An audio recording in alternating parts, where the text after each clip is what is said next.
Нарықтағы ипотекалық несиелеу 2%-ға қысқарған. Мұны мамандар өткен жылғы қаржылай қиындықтардың салдары деп отыр. Мысалы, екінші деңгейлі банктерге ипотекалық несие үшін берілген қаржы бар соманың 22%-ын құраған. Өткен жылы бұл сома 23% болған. 2013 жылы 25.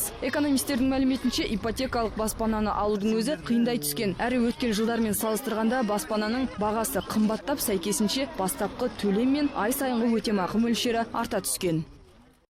Осы жылғы көрсеткіш бойынша Қазақстан Республикасында орташа жалақы мөлшері 121 мың теңге. Мысалы, бір бөлмелі баспана үшін бірінші болып үй бағасының 20% және 5 миллион теңге банкке төленуі қажет. Осыдан кейін барып, айына жалақыңыздың 64%-ын банкке өткізіп отырасыз, және бұл 15 жыл бойына жалғасады. Тура осындай үй үшін 2014 жылы баспана алғандар айына жалақысының 62%-ын төлеп отырған. Ал 2013 жылы бір бөлмелі үй үшін осындай жалақының 58%-ын банкке төлеуге міндеттелген еді.